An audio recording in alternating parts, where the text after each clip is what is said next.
मेरी कहानी का शीर्षक है चरित्र प्रमाण पत्र। नागफनी के कांटों से चुभती धूप ने उसके माथे और गले को घमौरियों से भर दिया था। धूप उसकी तांबई कनपटी को भी जला रही थी। लाडो ने एक बार आगे देखा, कतार लंबी थी। पलटकर देखा तो कतार की पूंछ काफी दूर तक चली गई थी। वह बीच में घुसना चाहती थी, लेकिन लाइन में खड़े लोग थोड़ी थोड़ी देर में उसे बंदर की तरह घुड़क देते। लाडो भी चाहती थी कि उसका नंबर जल्दी आ जाए। कतार में होकर भी एक दो बार उसने हौले से धक्का मारा था। लाइन थोड़ा बिगड़ी भी, लेकिन पुलिस वालों के डंडे ने फिर से सबको सीधा कर दिया। उसे खड़े खड़े 1.5 घंटा हो गया था। अभी जाने और कितनी देर तक ऐसे ही लगे रहना होगा। ऊपर से गोद में 8 महीने का झलरिया बच्चा, जो बार बार ब्लाउज के अंदर हाथ डाल रहा था। जब कुछ पा नहीं सका तो ब्लाउज के ऊपर से मुंह लगाकर उसे गीला कर दिया। लाडो बार बार उसका मुंह हटाकर आंचल ठीक कर रही थी, लेकिन अब तक उसकी लार और दूध की लिसलिसाहट का निशान बन चुका था। उससे भूखे बच्चे की तकलीफ भी नहीं देखी जा रही थी, लेकिन करती क्या? अगर उसे दूध पिलाने लगती तो लाइन आगे खिसक जाती और उसका काम अधूरा रह जाता। जैसे जैसे धूप तेज हो रही थी, भूख के मारे बच्चे की बिलबिलाहट बढ़ती जा रही थी। लगभग 2.5-3 घंटे हो चुके थे। बच्चे को दूध ना पिला सकने के कारण उसकी छातियां तन गईं। लग रहा था सीने में 2 गरम गरम अंगारे रख लिए हों। अगर उन्हें बच्चे के मुंह से न लगाया तो वे लावा बन के बह जाएंगे। छातियां अंदर से जला रही थी और धूप बाहर से। लाडो परेशान हो गई। दूर खड़ा बड़ी बड़ी मूंछों वाला कांस्टेबल बहुत देर से उसे ताड़ रहा था। उसको लाडो की व्यवस्था थोड़ी विचलित कर रही थी, लेकिन उसे सहूलियत देने का मतलब था लाइन का लहरा जाना। फिर लाठी भाजने के अलावा कोई दूसरा चारा नहीं बचता। लाडो को चरित्र प्रमाण पत्र बनवाना था, लेकिन उस अनपढ़ को पता नहीं था कि ये होता क्या है और बनेगा कैसे। सबकी देखा देखी वह भी लाइन में लग गई थी। उसके अंदर अजीब सी हलचल मची। खिड़की में बैठा आदमी इसे बनाएगा कैसे? अचानक उसे याद आया कि एक एक्सरा मशीन तो होती है, जिसमें पूरे शरीर का फोटो आ जाता है। ससुरी चमड़ा के अंदर घुसकर फोटो निकाल लेती है। शायद उसी से हमारे चरित्र का फोटो खींच ले खिड़की वाले साहब। उसे अच्छी तरह याद था जब एक बार उसका चचेरा भाई राम अवतार पेड़ से गिरा था, तब भी उसके हाथ का फोटो तो हुआ था।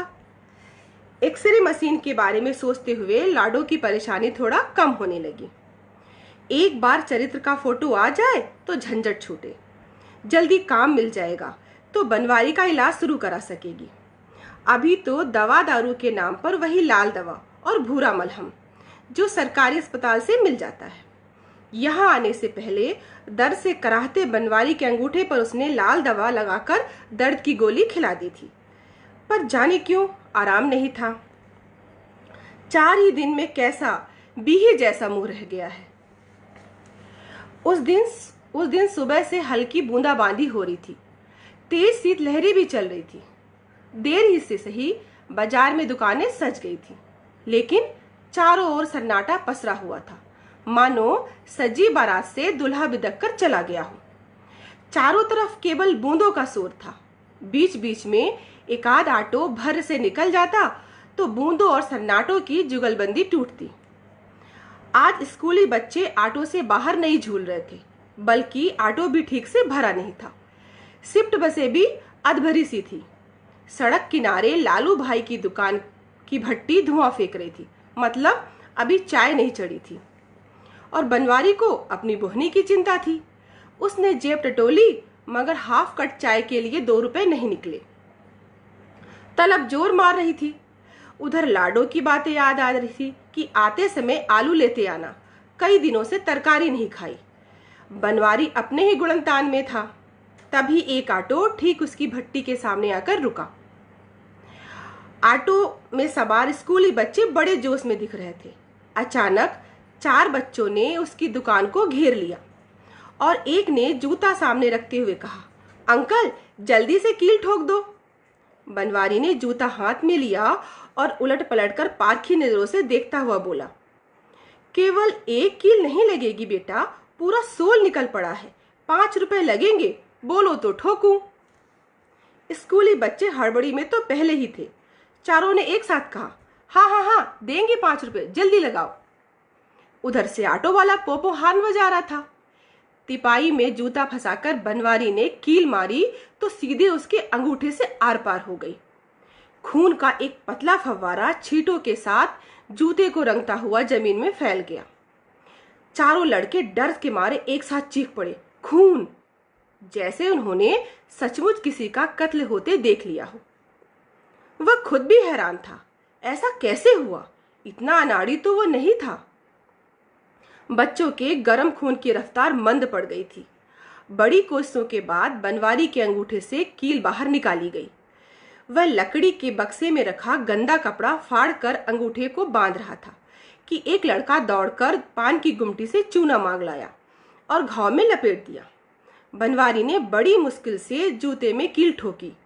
इस बीच किसी बच्चे ने जल्दी करो नहीं कहा, उन्हें सांप सूंघ गया था। जूता पहनने के बाद 5 का सिक्का सामने रखते हुए बच्चे ने सलाह दी, अंकल टिटनेस का इंजेक्शन लगवा लेना। बदले में बनवारी मुस्कुराया, ये भी कोई इंजेक्शन लगवाने वाली चोट है, नाजुक जमाने के बच्चे, उसने मन ही मन सोचा। बात आई गई हो गई। उसने अंगूठे में बंधी पट्टी को भी निकालकर फेंक दिया। चोट लगी है इसकी याद तभी आती जब वह दुकान की साफ सफाई करता या कचरा और फालतू जानवरों की लीद और लेड़ी उठाकर फेंकता, क्योंकि ऐसे में अक्सर उसे ठेस लग जाती और गंदगी घाव में भर जाती। कुछ दिनों में उसे हल्का बुखार रहने लगा। बीच बीच में गर्दन भी ऐंठ जाती। गर्दन ऐंठते ही उसका दिल जोर जोर से धड़कने लगता। एक दिन अचानक दुकान जाते समय बनवारी को चक्कर आ गया। जबड़े आपस में जुड़ गए। लाडो ने चम्मच डालकर जबड़ों को अलग करने की कोशिश की, मगर जब वो नाकाम रही तो दौड़कर पड़ोसियों को बुला लाई। पड़ोसी कैसो मैसो लाद फांद कर सरकारी अस्पताल में ले गए। डॉक्टर ने बुखार की दवा देकर घर भेज दिया, लेकिन जब दूसरी बार जबड़े जुड़ने की बात डॉक्टरों को बताई, तब जाकर उसने ठीक से जांच पड़ताल के बाद टिटनेस की आशंका जताई। लाडो को पता था सरकारी अस्पताल में कुछ होना जाना नहीं है। वह बनवारी को लेकर घर आई। पूरे 5 दिन हो चुके, बनवारी ने दुकान नहीं खोली थी। जो कुछ भी राशन घर में था फुर्र हो गया था। ऐसे में फांका मारने की नौबत आ गई थी। भाइयों पट्टीदारों की असमर्थता भी सामने आ चुकी थी। तब लाडो को लगा कि घेटी में बंधा 4 आने भर का मंगलसूत्र किस काम आएगा। अच्छा तो यह है कि इसे बेचकर दवा और राशन ले आए, लेकिन बनवारी ने ऐसा नहीं करने दिया। इसी दौरान किसी ने बताया कि एक बड़ी थर्मल पावर कंपनी में निर्माण कार्य जोरों पर है, वहां काम आसानी से मिल जाएगा, काम लंबा चलेगा और मजूरी भी अच्छी मिलेगी। उसे रोटी के साथ साथ पति के इलाज की भी चिंता सता रही थी। इस सूचना से बड़ी तसल्ली मिली। बनवारी जब से लाडो को ब्याह कर लाया था, घर की सारी जिम्मेदारी वो स्वयं उठा रहा था। लाडो घर देखती। वह गुल्लक की तरह गदराए बदन और नाटे कद की सांवली औरत थी, बहुत मुंहफट, लेकिन सिर का ऊपरी माला काफी हद तक खाली। कारण कि उसने कभी स्कूल का मुंह नहीं देखा था। मजदूर माँ बाप की इकलौती बेटी। गरीबी का दुलार भी अजीब होता है। शानो शौकत भले ही पूरी ना हो, लेकिन माँ बाप पगड़ी की तरह सिर पर धरे घूमते हैं। माँ ने कई पत्थर पूंजे, तब जाके सूखे में एक बिरवा जामा था। बड़वी बिटिया, दुलारे दुलार मिला तो दिमाग चलाने की नौबत ही नहीं आई। अब जब अपने घर में मुसीबत टूटी तो लाडो को परिवार की ढाल बनना ही था। पड़ोसी कल्लूराम और सुखवरिया उसी थर्मल पावर कंपनी के निर्माण कार्य में लगे थे। उन्होंने आसानी से काम मिल जाने का भरोसा दिलाया। उसे और क्या चाहिए था? बच्चे को गोद में लिया और कल्लू व सुखवरिया के पीछे पीछे यह सोचकर चल दी कि अगर आज ही काम मिल गया तो शाम को लौटते समय आलू और आटा खरीद लाएगी, साथ में बनवारी की दवा भी। कल्लू राम ने जिस जींस और टी शर्ट पहने व्यक्ति की ओर इशारा किया वह काफी युवा था और काफी जोर जोर से फोन पर बातें कर रहा था। जा मिल ले, यही ठेकेदार है, कल्लू राम ने बड़े विश्वास से कहा। लाडो सकुचाते हुए उसके करीब पहुंची। क्या बोलूं, कैसे बोलूं, वह सोच ही रही थी कि ठेकेदार की नजर उस पर पड़ गई। उसने अनदेखा किया और फोन में लगा रहा। कुछ देर तो लाडो ने इंतजार किया, लेकिन जब उससे रहा नहीं गया तो बोल पड़ी, साहब काम मिलेगा। ठेकेदार का जवाब सुने बगैर वह एक सांस में सारी बात कह गई। बहुत परेशान हूँ, 2 दिन से कुछ खाया नहीं, घर का सारा राशन खत्म हो गया है, पति बीमार है। फोन पर बात कर रहे ठेकेदार की नजर मिक्सचर बना रहे मिस्त्री पर टिकी हुई थी ताकि सीमेंट बालू का अनुपात देख सके। लाडो ने फिर कहा, साहब। ठेकेदार झल्ला गया, क्या है? मगर अगले ही पल सहज हो गया, काम चाहिए। लाडो ने सिर हिलाकर हामी भरी। अपना परिचय पत्र और चरित्र प्रमाण पत्र दिखा। लाडो आश्चर्य से ठेकेदार के चेहरे को देखती रह गई। ठेकेदार ने फिर कहा, परिचय और चरित्र प्रमाण पत्र चाहिए, वरना कैसे पता चलेगा तू कौन है, कहां से आई है? यहाँ का नियम है, इसके बिना तो गेट पास भी नहीं बनेगा। पूरी बात लाडो की समझ में नहीं आई, फिर भी उसने ठेकेदार की बात पर सहमति जताई। आप ठीक कह रहे हैं। ठेकेदार दूसरी तरफ निकल गया।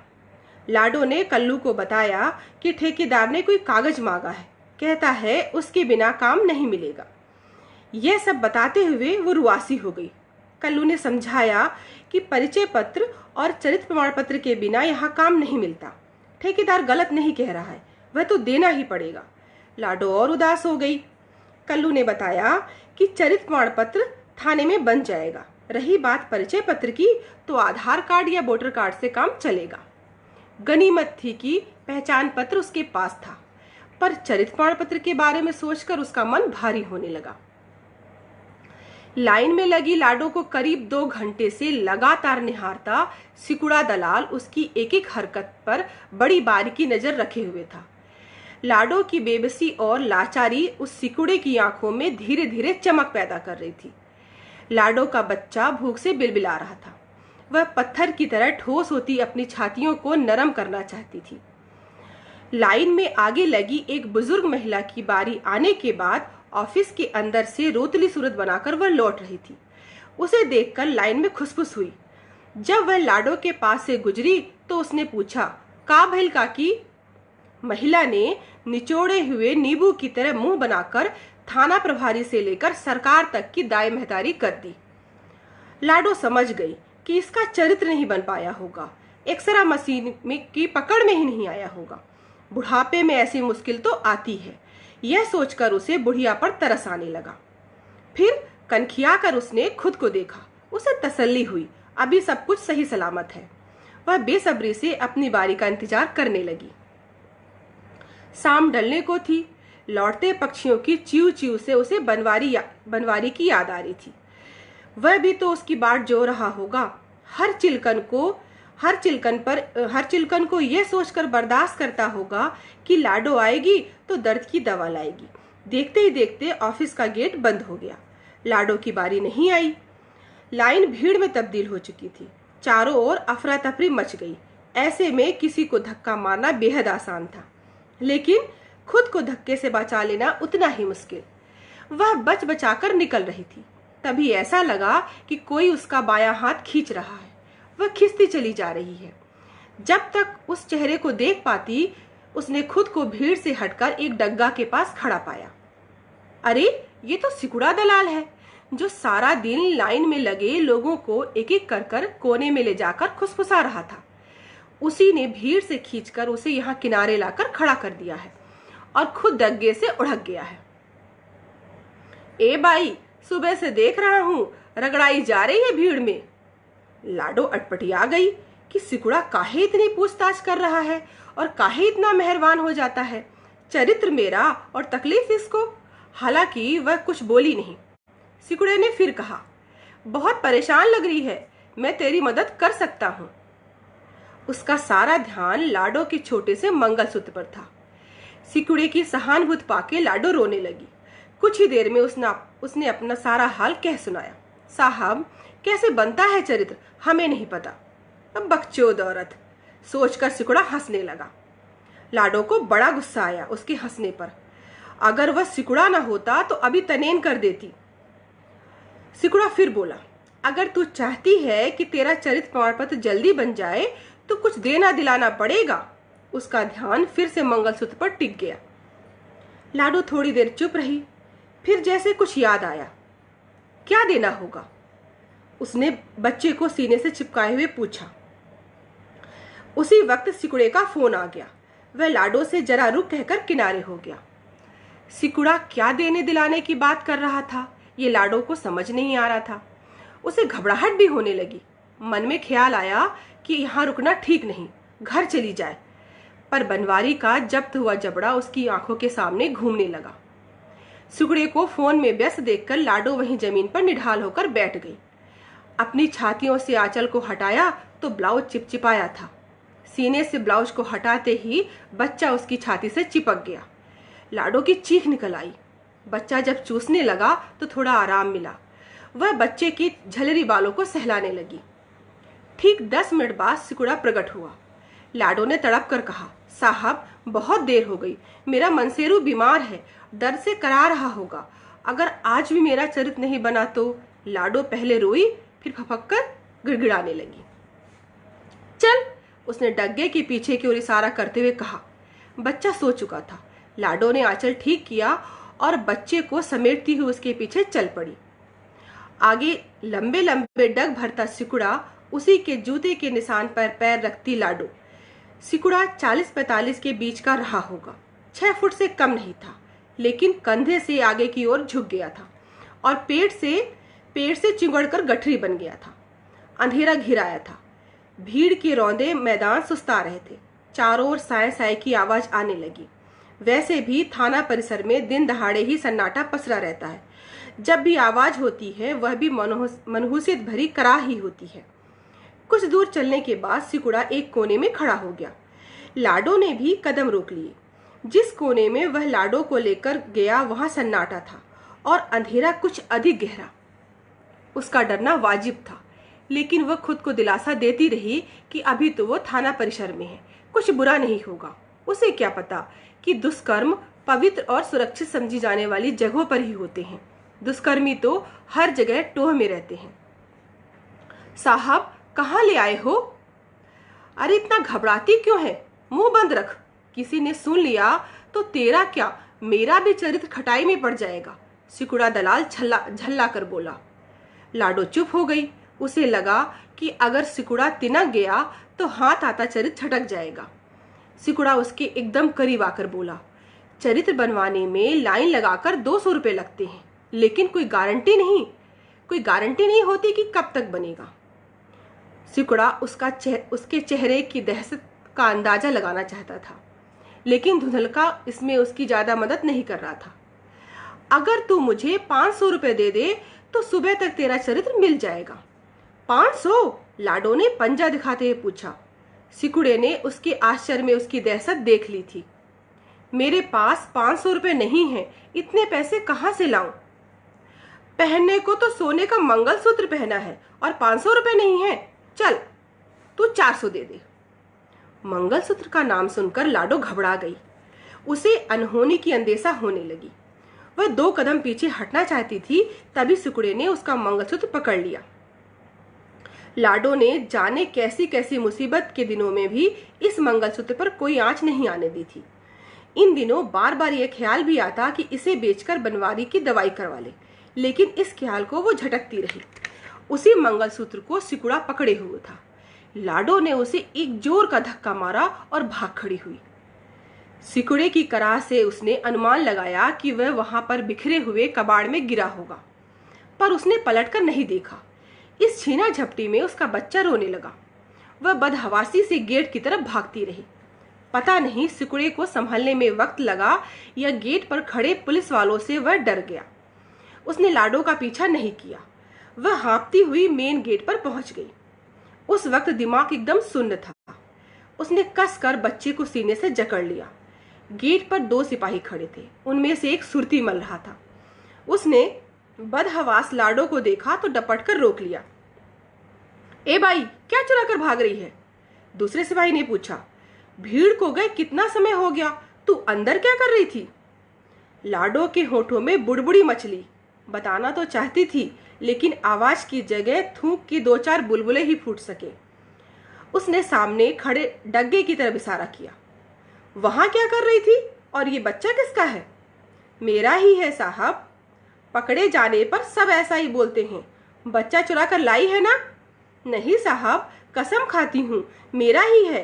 वह जोर जोर से रोने लगी। चल अंदर, सब पता चल जाएगा जब बड़े साहब के सामने पेशी होगी। पुलिस वाले ने आंखें तरेरी। लाडो ने गोरे लाल कहकर बच्चे को हिलाया तो उसने सामने की दतली दिखा दी। देखा ना साहब, लाडो ने कहा, है ना मेरा ही बच्चा। बस रंग अपने बाप को पाया है, एकदम पिसान नाई। वह पुलिस के पैरों से लिपट गई। उसने मुश्किल से लाडो को अपने पैर से अलग किया और घसीटता हुआ थाने के अंदर ले जाने लगा। तब तक कई वर्दीधारी आ चुके थे, जो उसे देखकर अलग अलग राय देने लगे। किसी ने उसे बच्चा चोर कहा तो किसी ने उसे धंधे वाली कहा, लेकिन लाडो ने खुद को एक बेबस औरत बताया जिसका चरित्र नहीं मिल रहा। यहाँ वह चरित्र बनवाने आई थी और उसका नंबर नहीं आया। अब तक बड़ी बड़ी मूंछों वाला मुंशी भी आ गया था, जिसकी आंखें सुबह से लाडो की व्यवस्था की गवाह बनी थी। उसने पूछा, तेरा भतार कहाँ है? क्या नाम है उसका? उसी को बुला, सच झूठ का फैसला हो जाएगा। बड़ी मूंछों वाली की बात सुनकर उसकी हिचकी बंद हो गई। उसने झट से अपने भतार का नाम बता दिया, लेकिन यह भी बताया कि वह सख्त बीमार है, आने की हालत में नहीं है। आखिर काफी पूछताछ और चुहलबाजियों के बाद उसका पिंड छूटा। उधर लाडो की आहट पाते ही दर्द से कराहते बनवारी ने दवाई के बारे में पूछा। दुकान बंद हो गई थी, उसने इतना ही कहा और चूल्हा जलाने लगी। सरसों के तेल में हल्दी गरम करके उसने बनवारी के घाव में लगा दिया तो थोड़ा दर्द से आराम मिला। उसकी आंखें लग गईं। बनवारी ने यह भी नहीं पूछा कि काम हुआ कि नहीं। लाडो की आंखें नींद से बोझिल हो रही थी, पलकें मोटी होकर झूल गई। भूख से पेट खपच्ची हो चुका था। खाने को कुछ था ही नहीं, बस पानी पीकर कथरी में निढाल हो गई। लेकिन डर अभी तक दबोचे हुए था। उसने गले में पड़े मंगलसूत्र को कस के पकड़ लिया। सुबह उठी तो सबसे पहले पड़ोसी कल्लूराम और सुखवरिया के पास गई। वापस लौटाने का वादा करते हुए थोड़ा पिसान मांग लाई। पिसान मांगते हुए उसने सुखवरिया से पूछा, बहन, ये चरित्र कहीं और से नहीं बन सकता क्या? नहीं, बनेगा तो वहीं से, कहकर सुखवरिया ने सुझाव दिया, आज जल्दी चली जाना, लाइन में लग जाएगी तो दोपहर तक बन जाएगा। लाडो थाने में लगी कतार में खड़ी अपनी बारी का इंतजार करने लगी। वह जल्दी लाइन में लग गई थी, इसलिए शाम होने तक खिड़की के पास पहुंच गई। अधपके बालों वाले वर्दीधारी ने, जो सबके नाम रजिस्टर पर लिख रहा था, नाक पर चश्मा चढ़ाते हुए उससे नाम पूछा। लाडो, पति का नाम बनवारी, कहकर उसने गोदी के बच्चे को दिखाते हुए बताया, अभी इसका नाम नहीं धराया है, वैसे गोरेलाल कहते हैं। ठीक है, ला दिखा तेरा शपथ पत्र। उसने खिड़की से हाथ आगे बढ़ाया। शपथ? लाडो बुदबुदाई, साहब ई कहां से आएगा? रे मूर्ख औरत, शपथ पत्र नोटरी के पास बनेगा। तहसील चली जा और आगे से हट, दूसरों को आने दे। लाइन में उसके ठीक पीछे लगे एक बुढ़ऊ ने उसे ठेलने के लिए धक्का मारा। वो गिरते गिरते बची। अरे रुको बुढ़ऊ, जाती हूं, धक्का मत मारो। वैसे भी अब तुम्हारे पास कौन सा चरित्र बचा होगा जो इतनी जल्दी मचा रहे हो? लाइन में लगे कई लोग हंसने लगे। एक ने कहा, बुढ़ऊ सठिया गए हैं, पर लाडो को हंसी नहीं आई। आज तीसरा दिन था, अभी भी वह चरित्र प्रमाण पत्र से बहुत दूर थी और हताश भी। उसकी आंखों के सामने बनवारी और आलू दोनों एक साथ घूम जाते। कतार से हटते हुए उसने एक नौजवान से पूछा, बाबू, ये लॉटरी कहाँ मिलेगा? शपथ बनवाना है। वह रुआसी हो गई थी। पहली बार उसे अपने अनपढ़ होने पे गुस्सा आ रहा था। काहे नहीं पढ़ी? अगर पढ़ी लिखी होती तो आज ये दिन न देखना पड़ता। मन ही मन उसने कसम खाई कि चाहे कुछ भी हो जाए, लेकिन वह गोरेलाल को स्कूल जरूर भेजेगी। नौजवान को उसकी हालत पर तरस आ गया। उसने लाडो को समझाया कि किस तरह वह तहसील जाए और किस तरह शपथ पत्र बनेगा। अगले दिन 10 बजते बजते लाडो तहसील पहुंच गई। उसने देखा कि एक मेज के इर्द गिर्द कई लोग झुंड लगाए हैं। थोड़ा सकपकाई सी लाडो एक टेबल के पास रुक गई जहां भीड़ कम थी, लेकिन उसे याद ही नहीं आ रहा था कि बनवाना क्या है। तभी कुर्सी में बैठे काले कोट वाले ने किसी से कहा, जाओ शपथ पत्र के लिए स्टाम्प लेकर आओ। लाडो को याद आ गया कि उसे भी शपथ ही बनवाना है। उसने झट से काले कोट वाले से कहा, साहब मेरा भी शपथ बना दो। टाइपिंग मशीन पर झुके काले कोट वाले ने सिर उठाकर देखा, तो जा स्टंप लेके आ। स्टाम्प कहाँ से लाना है? वो वहां एक टेबल पर पेटी लेकर जो आदमी दिख रहा है ना, उसी के पास चली जा। वह पेटी वाले के पास जाकर खड़ी हो गई। डरते डरते कहा, साहब शपथ बनवाना है। पेटी वाले ने उसका नाम, पति का नाम और पता पूछा। कुछ ही देर पर स्टाम्प पेपर उसकी ओर बढ़ाता हुआ बोला, ये लो 20 रुपए निकालो। 20 रुपए? लाडो ने होठों को गोल किया तो पेटी वाले झिड़की लगाई, ऐसे बिदक क्यों रही है, जल्दी कर। उसने एक हाथ आगे बढ़ा रखा था। लाडो ने 20 रुपए उसके हाथ में रख दिए। स्टाम्प लेकर वह नोटरी के पास गई। उसने पहले ही बता दिया था कि 100 रुपए लगेंगे। कल उस नौजवान ने बताया था कि 50 रुपए लगेंगे।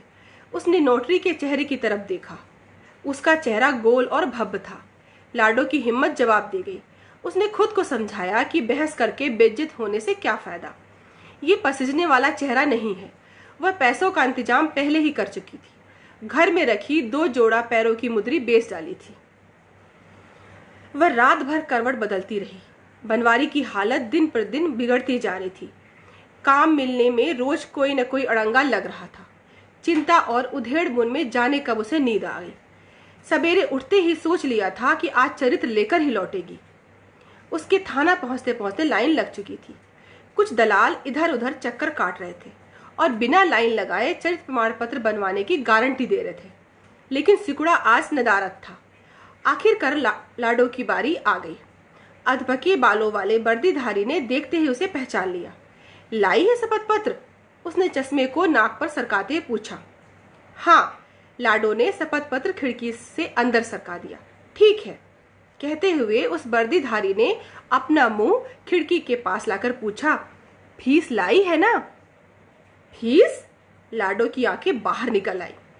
उसके पीछे खड़े आदमी ने फौरन जेब में हाथ डालकर पैसे निकाले और एक बार उन्हें देखकर फिर जेब में रख लिया।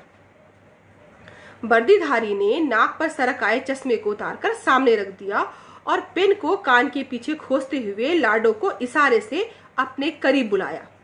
पैसे वैसे लाई है? पैसे? कितने? लाडो का कलेजा धक से रह गया। वर्दीधारी ने 2 उंगली उठाकर 200 रुपए का इशारा किया।